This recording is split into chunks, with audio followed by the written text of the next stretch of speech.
Welcome back to Brake Check at Styer Transportation. I've got guests with me, Lisa Dixon, Styer driver, regional and over the road. She got her start back at Knutson Trucking in '91. She's going on her third year now at Styer as an over the road regional driver. She's done some work with Taylor and Halver Lines also in the past before she came on board with us. She mostly works hazmat loads going into Joliet, Illinois, but has been helpful on Mississippi loads and Florida freight at times.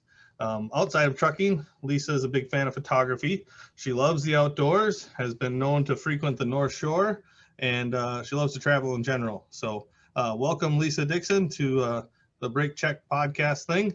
And thanks for doing this for me. It's nice to get female perspective. So I'd like to just say thanks again for doing this. Can you hear me okay? Yeah, I can. Okay.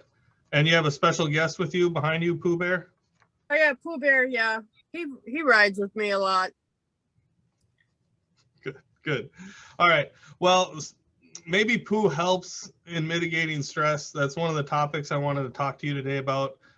Just to give a preview to the people watching here, I want to talk about stress. Truck drivers deal with a lot of stress Monday through Friday, day to day. Women in trucking, it seems to make sense. We have a female driver here. Let's talk about some of the barriers, how you got into it, what you like about it. And then Lisa and I have talked before about financial tips and savings and Dave Ramsey, if you know who that guy is. So we'll try to get into that if we have a little bit of time. But first, Lisa, thinking about stress and thinking about that cuddly Pooh Bear behind you, you ever want to curl up into a ball at the end of a day? It's, tough days, four-wheelers, shippers, distracted drivers. There's so many things in this business, lots of decisions you make up and down the road. What do you do to help ease your stress at the end of the day? Well, at the end of the day, after I've shut down and I've parked, I open up my iPad and there's a little app on there. It's called Happy Color, and I can sit there and I can do that. Do Happy Color for a couple hours. I like to get out and just take a walk. Especially if I'm sitting in Juliet, I'll go out with my backpack, with my camera, and I'll go take a walk. And there's around the Juliet area where I park is there's a lot of wildlife, so I get a lot of deer shots. There's a college that is directly behind where I park, so I walked back behind the college last summer and found that they have an old school that was built in early 1800s that is just really, just amazing. And it sits back behind the college. So I was back there taking pictures and, I just get out and walk. And, once I'm done driving for the day and it's been a really stressful day, I think that's the best therapy, is just to get up and take a walk. Excellent answers. I think that keys in on what we had as far as our background and what we wanted to produce here and share is you want to relax and unwind when you have those stressful days. And so if you have a hobby that you like to do, you're probably more inclined to do that. So if you like nature, if you like walking, you like to be outside, you stick to what you know and do those things to help mitigate your stressors. I don't want to gloss over that coloring.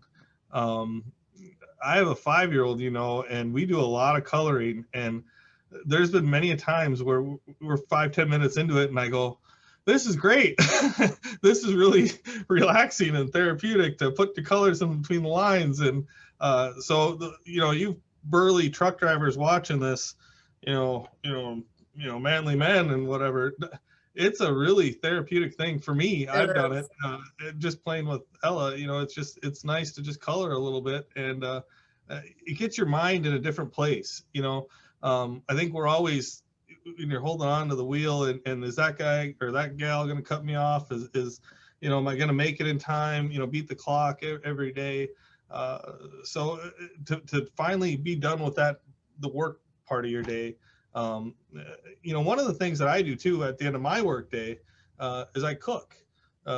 I hate to always bring back food, but it's it's forever part of our lives. But for me, when I'm dicing vegetables and I'm thinking about just that, I'm sure when you're on your nature walks and Lakeville here has Ritter Farm Park that a few people know about, very scenic, and you get outside in nature, and that's a great way to reduce your stress levels. And how do you do that in the winter? Question for you.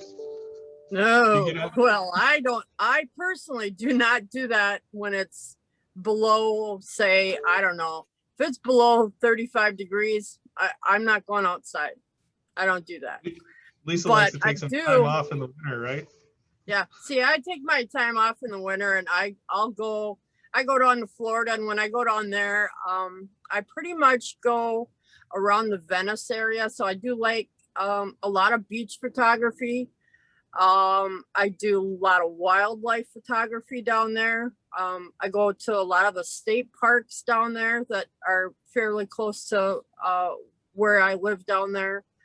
And it's just, it is, you wouldn't think that it would be so relaxing, but it really is. I mean, if you just get out, take a little, walk through some of the trails that they have, or even walking along the beach. I mean, it's just relaxing because as you're walking down the beach, you're listening to the waves that are crashing in, and that, I mean, it's just really relaxing. It takes your mind off of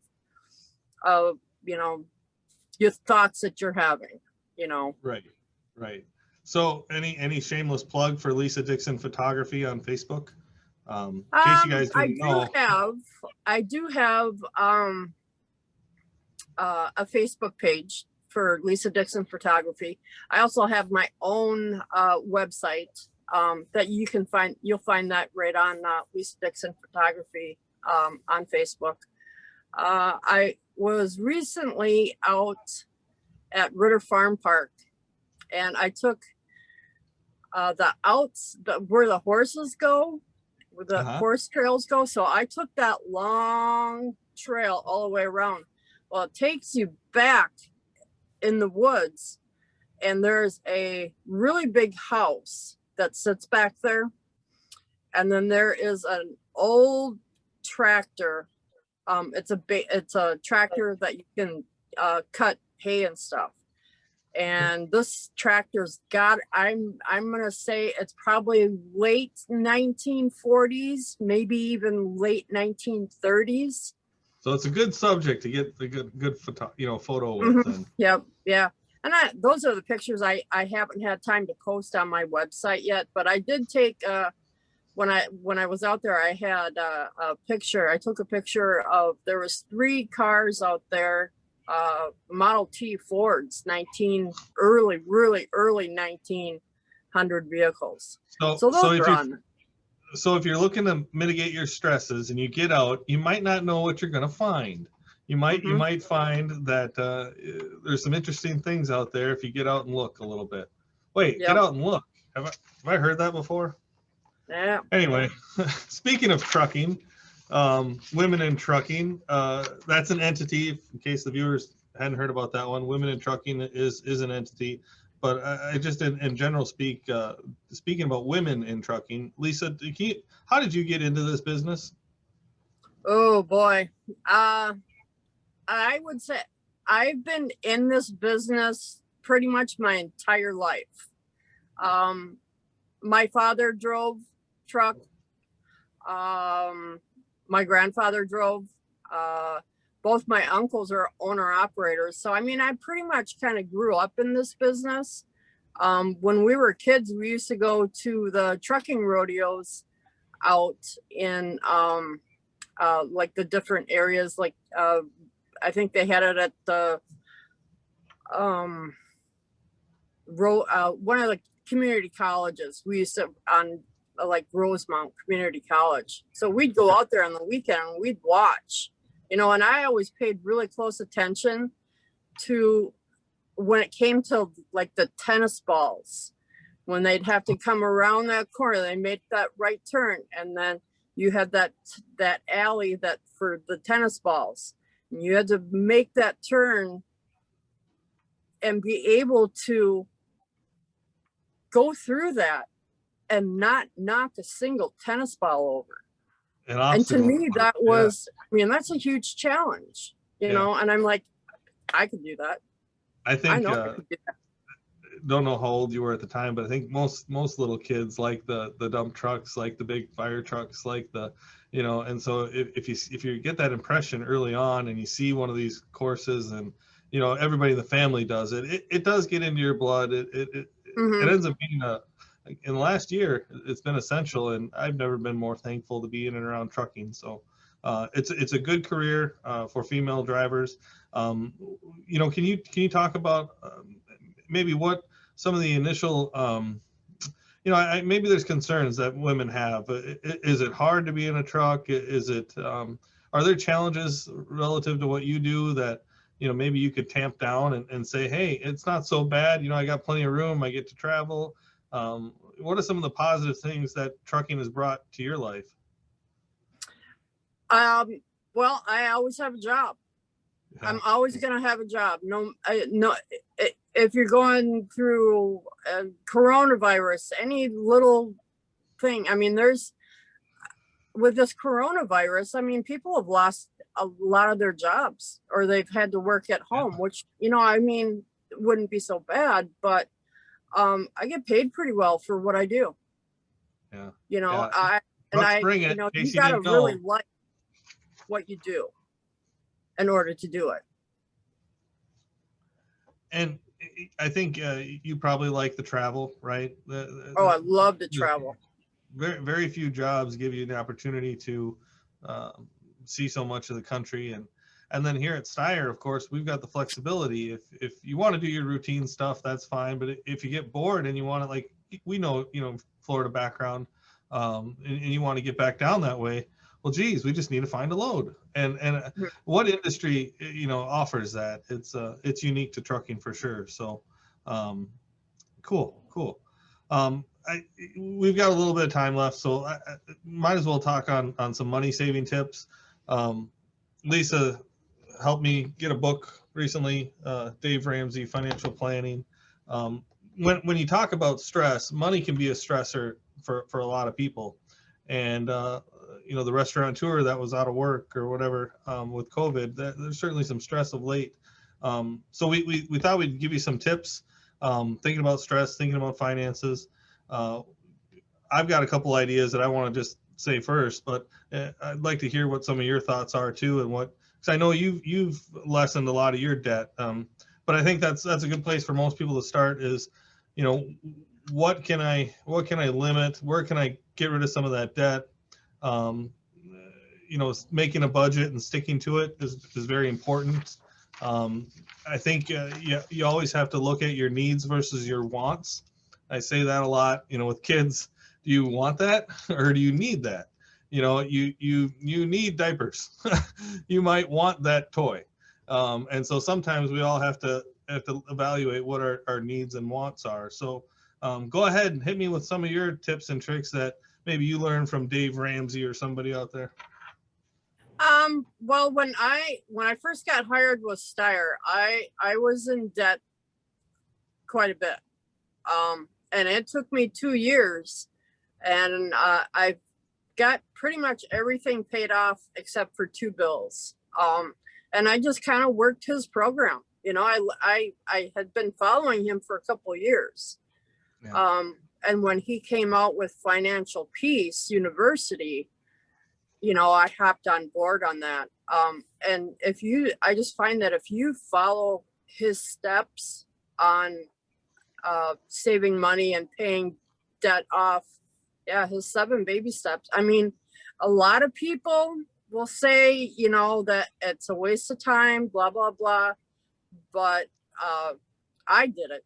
And if I can do it, pretty much anybody can do it. Yeah. And let me jump in here. As a truck driver, there might be some things that truck drivers can take advantage of. And I saw some of those tips too.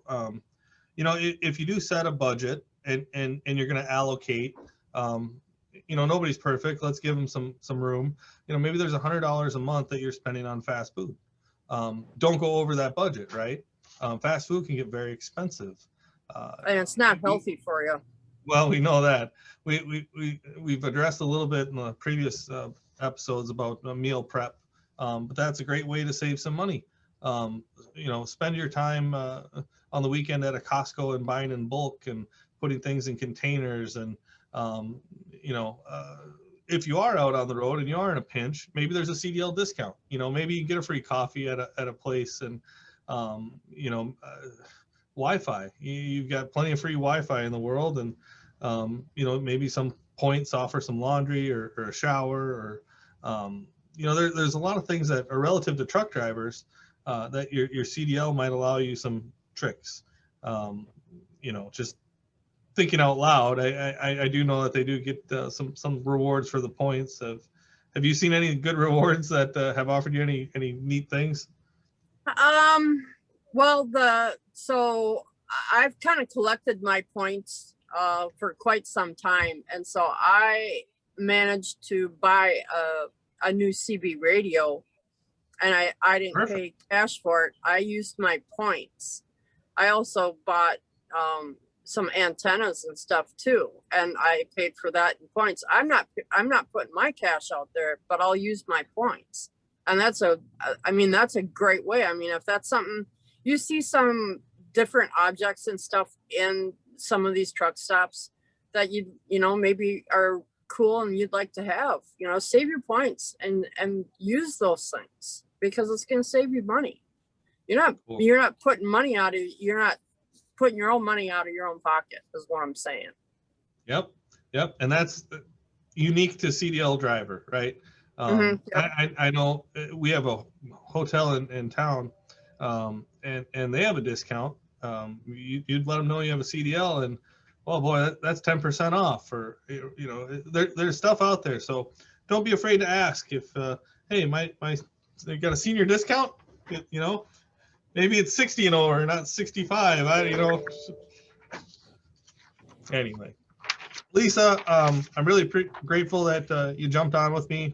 Thankful that we got to talk about some of the stressors and give some of our other drivers ideas on ways to mitigate their stress. And if any other female drivers are looking for opportunities, it's certainly not so bad here at Styer, but the industry in general is friendly, and there's a lot of opportunities. So just in summation, if you got any tips, tricks, or other things you want to talk about in the next episode of Brake Check, you know where to find me. Just give me a shout, give me an email.